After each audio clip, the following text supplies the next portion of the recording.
વિગત વાત કરીએ તો કોંગ્રેસની ન્યાય યાત્રા આજે સુરેન્દ્રનગર શહેર ખાતે આવી પહોંચી હતી, જેમાં કોંગ્રેસ નેતા જિગ્નેશ મેવાણી સાથણીની જમીન ઉપર થયેલા કબજા મુદ્દે જિલ્લા કલેક્ટરને મળશે, તેમજ પાલ આંબલિયા નવી જમીન માપણીમાં વ્યાપક ભૂલોના કારણે ખેડૂતોના ખેતરોના નકશાઓ બદલાયા છે તેની પણ રજૂઆત કરશે. અને સુરેન્દ્રનગર સિવિલ હોસ્પિટલમાં ડોક્ટરોનો અભાવ, ઠેર ઠેર ગંદકી મુદ્દે કોંગ્રેસ કાર્યક્રમ યોજશે.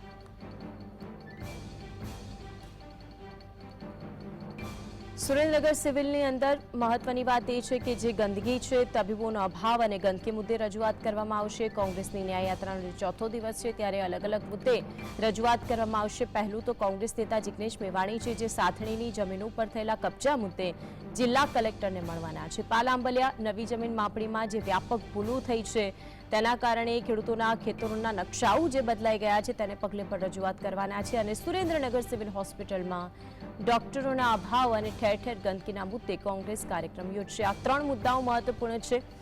સાથણીની જમીનનો મુદ્દો છે, જેને લઈને જિગ્નેશ મેવાણીની રજૂઆત. બીજી તરફ પાલ આંબલિયા કે જે નવી માપણીને લઈને નકશાની અંદર જે ફેરફાર કરવામાં આવ્યો છે અને જે વ્યાપક ભૂલો છે તેને લઈને રજૂઆત. અને ત્રીજો જે મુદ્દો છે સિવિલ હોસ્પિટલમાં ડોક્ટરોનો અભાવ અને ઠેર ઠેર ગંદકી, તેને લઈને પણ રજૂઆત કરવામાં આવશે. આ ત્રણ મુદ્દાઓ મહત્વપૂર્ણ છે. સુરેન્દ્રનગરની અંદર સુરેન્દ્રનગર સિવિલમાં તબીબોના અભાવને લઈને પણ રજૂઆત કરવામાં આવશે.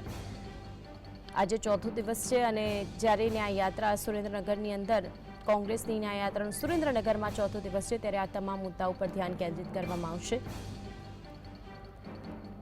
ન્યાય યાત્રાની શરૂઆત જ્યારથી થઈ હતી ત્યારથી લઈને અત્યાર સુધી આ યાત્રાની અંદર એક પાપનો ઘડો પણ મૂકવામાં આવ્યો છે કે જેની અંદર લોકો તેમની સાથે થયેલી વાતોને પણ મૂકી શકશે.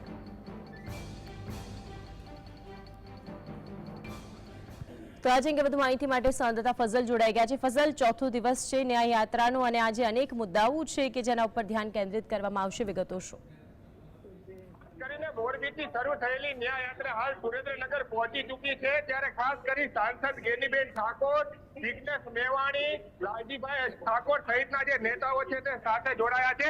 ગેનીબેન આપણી સાથે છે, સીધી વાત કરશું. આજે ન્યાય યાત્રાનો ચોથો દિવસ છે, કયા કયા મુદ્દાઓ લઈને તમે વચ્ચે જવાના છો પ્રજાની ન્યાય યાત્રા દરમિયાન?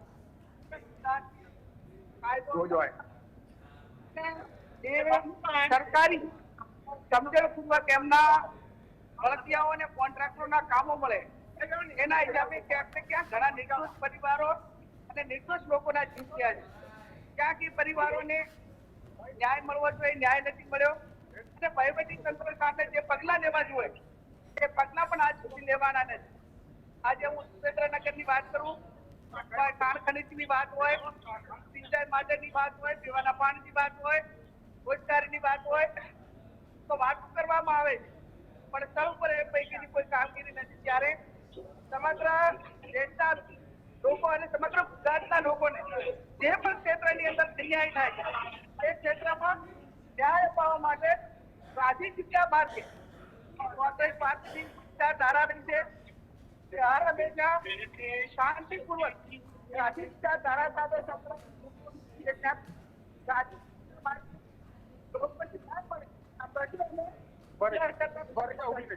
ખાસ કરીને જે લાલજીભાઈ દેસાઈ પણ આપણી સાથે છે, તેમની સાથે પણ સીધી વાત કરવાનો પ્રયાસ કરશું.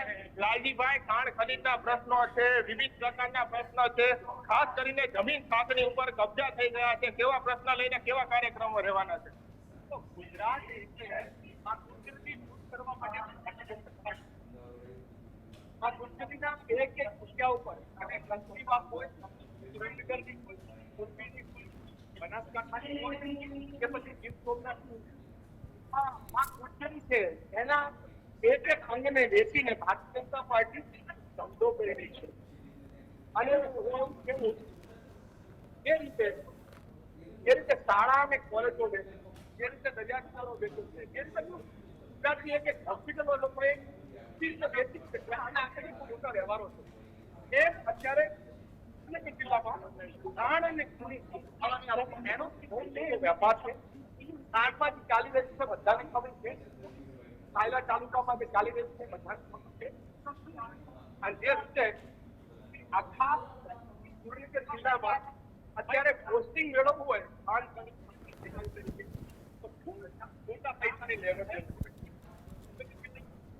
એક તરફ ખાણ ખનીજની ચોરી, બીજી બાજુ સામાન્ય માણસોની જગ્યાઓનો અનેક વખત આપણે જોવા બિલકુલ ફઝલ, હવે આ બધા મુદ્દાઓને લઈને જ્યારે તેઓ આગળ વધી રહ્યા છે ત્યારે મહત્વનું જોવાનું રહેશે કે આ બધા મુદ્દાઓ આખરે કેટલા અસરકારક રહેશે.